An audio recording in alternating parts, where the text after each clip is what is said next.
Chapter 2. Oh man, Mummies! Meow!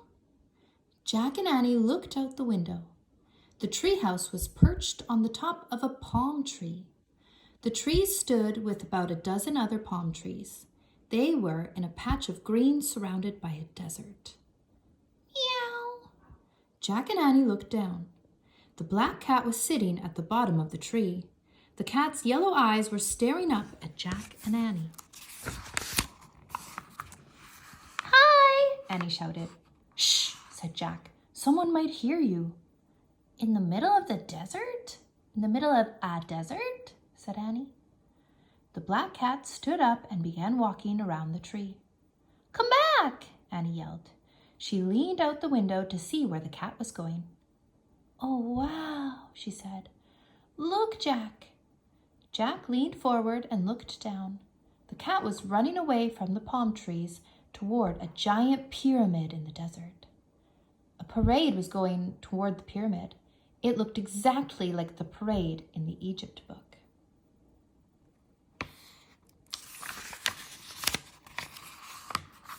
It's the picture from the book, said Jack.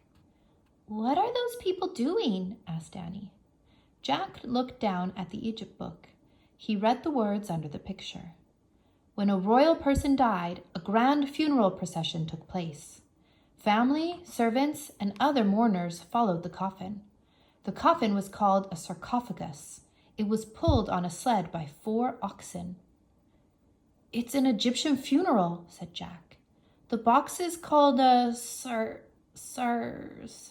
oh, forget it. He looked out the window again. The oxen, the sled, the Egyptians, and the black cat were all moving in a slow, dreamy way. I'd better make some notes about this, said Jack. Jack liked to make notes.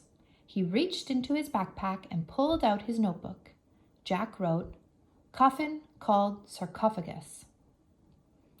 We'd better hurry, said Annie, if we want to see the mummy. Annie started down the rope ladder. Jack looked up from his notebook.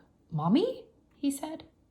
There's probably a mummy in that gold box, Annie called up. We're in ancient Egypt, remember? Jack loved mummies. He put down his pencil. Goodbye, Jack, called Annie. Wait, Jack called. Mummies, Annie shouted. Oh, man, said Jack. Mummies!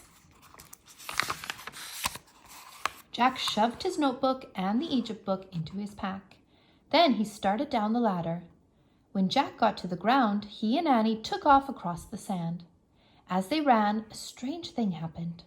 The closer they got to the parade, the harder it was to see it. Then suddenly, it was gone. The strange parade had vanished. But the great stone pyramid was still there, towering above them. Panting, Jack looked around. What had happened? Where were the people, the oxen, the gold box, the cat?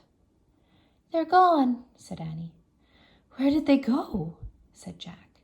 Maybe they were ghosts, said Annie. Don't be silly. There's no such thing as ghosts, said Jack. It must have been a mirage. A what? Mirage. It happens in the desert all the time, said Jack. It looks like something's there, but it just turns out to be the sunlight reflecting through heat. How could sunlight look like people, a mummy box, and a bunch of cows? Said Annie. Jack frowned. Ghosts, she said. No way, said Jack. Look. Annie pointed at the pyramid. Near the base was the sleek black cat. He was standing alone. He was staring at Jack and Annie. He's no mirage, said Annie. The cat started to slink away. He walked along the side of the pyramid and slid around a corner. Where's he going? Said Jack. Let's find out, said Annie.